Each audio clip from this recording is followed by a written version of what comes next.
organic fertilizer. Yeah. Pwede na po pala ito mga ka-farmers. Oh. Pwede na pong mapitas. Marami po siyang pan-January. Nakatrivia. Ito po yung organic na suki po natin. Marami po mga buko. Oh. Saka rin yung kanyang bulaklak. Ay iba po ay tagtag na. Mayroon pala siyang halawin. Oh. Yung kagandahan po mga farmers kapag po organic ang ating ginagamit. Lumalaki po ang bunga. Oh. Ayan. Oh. Pagka ganito po mga ka-trivia, hindi dapat sa puno inilalagay. Ayun. Buti nakita.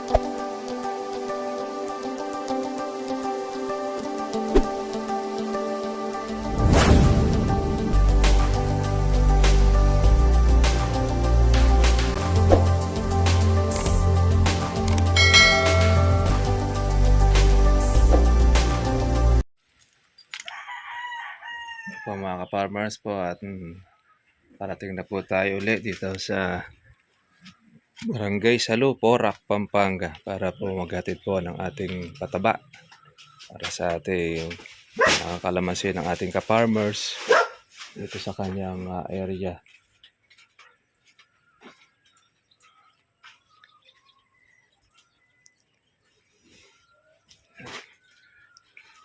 Ang inihatid po natin ay 15. Ito yung ating pasaheros, ang ating abono.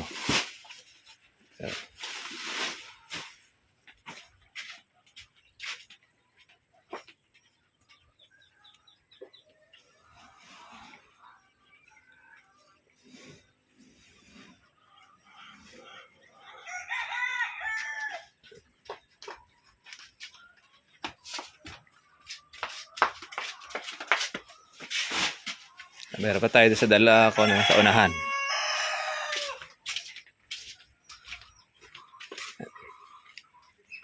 Ating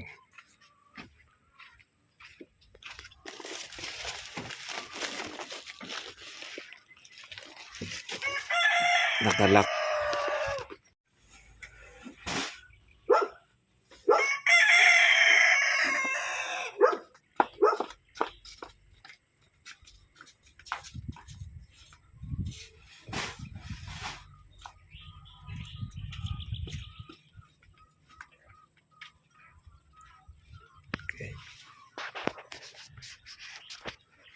Good morning po sa inyo mga ka-trivia at welcome po sa aking YouTube channel. Kumusta na po kayong lahat?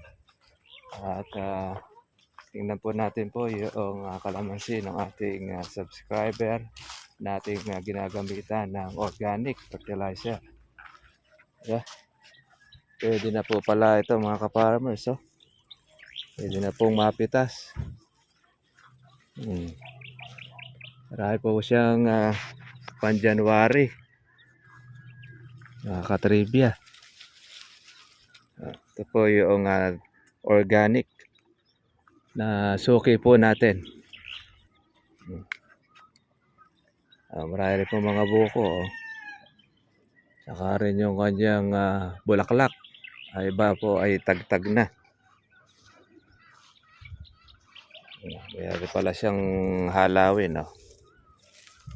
Yung kagandahan po mga farmers kapag po organic ang ating ginagamit. Lumalaki po ang bunga. Oh. Ayan. Oh. Pagka ganito po mga ka-trivia, ay pag-aagawan po ito sa palengke. Dahil kokonti po yung ganitong size. Yung pong mga malalaki. Ayan. Oh. Meron rin siya mga gasaresa. Ito, pagka mga ka-farmers matubigan, lalagyan po nila ito ng pataba. Nako, yung palang pataba ni Kuya nandito sa puno. Dapat ito ay nandito sa kapalibot. Hindi dapat sa puno inilalagay. Ayun. Buti nakita natin. Kung ito mga ka-farmers po ay synthetic, delikado yung kalamansi.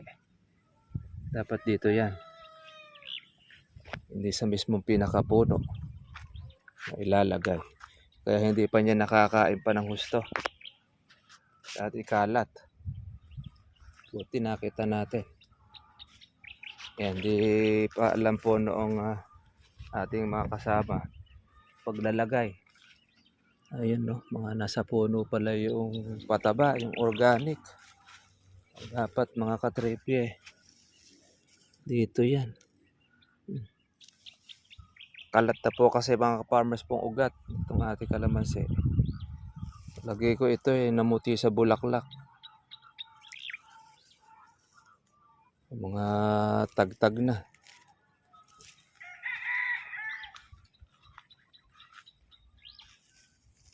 Ayan. Pero siya mga gasaresa. Pero siya marami-rami rin po yung kanya mahahalaw. Mapipitas pagka pa itong pang January. Gandahan po rito sa area na ito mga ka-farmers ay hindi po masyadong malikot ang kamay ng mga kawatan. Kaya makakalaki yung kanyang kalamansi. Ito. Ito rin po sa kabila. Ako, sa mga puno-puno pala na ilagay. Kailangan ay kanila pong palahin para maikalat. Pataba. Sayang yan. Ayan. Oh. Tinapansin natin, hindi po ito malulusaw kapag ka nandyan.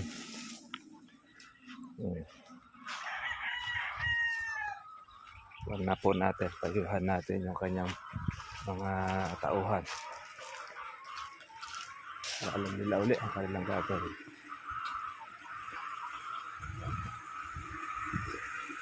Sa paglalagay nyo kuya, kawas, huwag nyo ilalagay sa puno yung pataba. Dapat doon sa pinakapalibot. Nakakarat na yung ugat nun. Yung mga nakabunton doon sa puno, ikalat ninyo sa baba.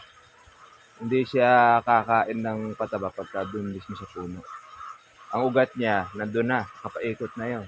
Kahit parabulan nyo siya, basta yung mababasa ng tubig. Para nun, kainin niya. Marami yung nasa puno eh. Kaya paglalagay ninyo nito, ganun din ang gagawin ninyo. Oo, pa ako na rin siya. Pagpapatubig, maglagay muna kayo pagkatapos, tsaka nyo sundan ng patubig kinabukasan para kainin nyo o pataba. Yan ang kuha natin. Ayan, sinura na po natin, ginayad natin. Kuya. Ay, kamusta kuya? Okay lang po. Sige. Dapat ikangin pa ako nandito. Kaligaw-logo po ako kangin eh. Napunta ako doon sa may sa rough road. May mahabang rough road doon. Kaya magpas ako. Kinuwan ako ng Waze. Hindi. Bali, tinuro na natin sa kanila yung gagawin. Basta ikalat nyo kuya yung pataba. Yung nasa puno, pwede nyo siyang palahin. Tapos ibaba ninyo. Total naman pala, bago pa lang nga tayo na ano. Tapos nakakumpas yan. Kasi yung pataba, importante kasi doon yung maagusan siya ng tubig. Kasi doon siya kakain eh. Pagka kasi yung pataba natin, slow releasing kasi yan. Hindi siya kakain pagka hindi siya natubigan. Kaya nga sa tagulan, the best din yan. Sa Tagaraw, the best din yan kasi kada tubig mo, release siya ng release. Ang ganda naman kasi nung ating pataba, maabot siya hanggang 2 months to 3 months. Effective yung effectivity niya. Kaya kung halimbawa tagme-menus ka, isa rin din yan sa ginagamit din natin. Ngayon, hindi ka lagay ng lagay. Hindi ka gaya synthetic, isang buwan lang, ubos na. Ay, magpapanibago ko ulit ng top dress pa kung tawagin. Kaya pag nagdilim, agad namumulaklak kung may kasunod. Mapapansin mo yung kalamansi mo, sunod-sunod di ba? Meron siyang daholen, meron siyang kuwan. Yan ang kuwan ng pataba natin. Hindi siya yung isang gulpe, lalabas ka agad yung bulaklak. Ang application po nung every 2 months ang paglagay. Apo, pwede every 2 months. Ay, lalo pag ganyan, meron kang palakihin. Yan ang magtutustos na. Pero kailangan nyo pa rin mag-spray rin kayo ng foliar. Kasi yun ang pagkain naman doon sa dahon. Para ang pinakasuporta niya doon sa bunga, pati na rin doon sa mga bulaklak na ilalabas. Siguro namuti sa bulaklak yan. Oo po. Namuti. Swerte ninyo dahil hindi lahat ng kalamansi na bulaklak ng marami. Sa huwag nyo lang siyang pababayaan ng pag-i-spray.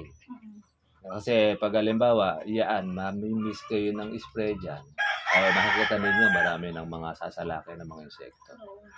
Pero kayo naman itong sa atin, hindi naman siya pantawag ng insekto dahil organic yung ating gamit. Kumpara mo doon sa dati natin ginagamit, talaga halos walang matira.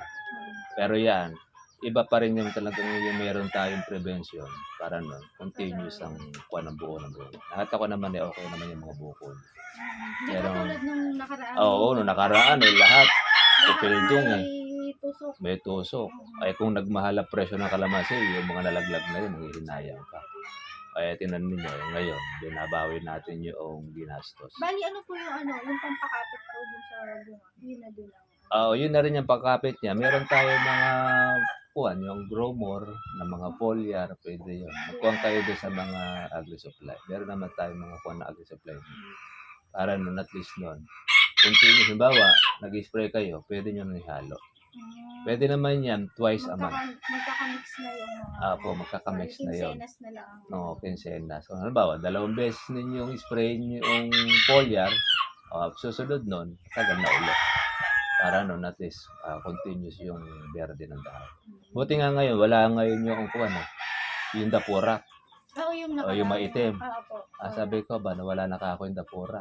Kasi, pag yun ay maitim, nakaka-apekto rin sa kalamansi yun tsaka sa bunga. Iba, tatanggihan nila dahil maitim yung bunga. Ngayon, hindi na tatanggihan. Kailangan kasi nila yung kalamansi kaya the best yun. Kita nyo naman po yung bunga doon. Quality naman. Maganda, tsaka malalaki siya. Kaya ikaw makakachempo rin ako kayo. Lalo ngayon, pag yan ay nabigyan ninyo, talaga. Yun naman ang suwar sa mga malit na mga na tagtag na. Bagong Ayun, shoutout natin si Nanay. Katulad po ninyo, anak ninyo. Hello. Nasa Amerika siya. Nanonood dyan lagi pag sa vlog natin. Oo nga po. Opo, kaya makikita po kayo sa video. Kakontak ko po siya kanina. Oo. Sabi niya, nandun nga daw sa Amerika at naka-duty. Opo. Siguro ako, darating ka ako kung mga nasa alas 10 para nun. Naligaw ko ng Waze talaga yung Waze ka ako na ito. Marami pala ako rito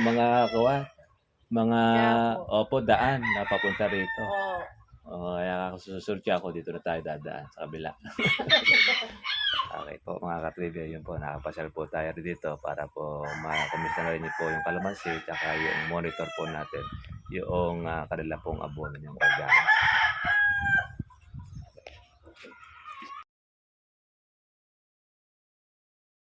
Pa tayo po ng tuta. Ayan, yung magkapatid. Ayan. Para, masyal ngayon sa nagiging taga-kabyaw na ngayon yan. Hindi na siya kapampangan. Magiging Tagalog na ngayon yan. Kikita-kita na sila ng mga aso doon. Maganda rin pagka merong alaga rin na aso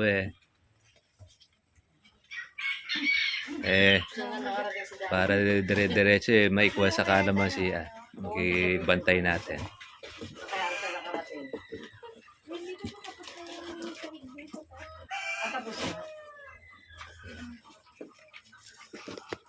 Maraming salamat dun sa mag-asawa at bigyan tayo ng tuta. Mag-asawa na yung kinuha natin. Mag-asawang magkapatid, lalaki at babae.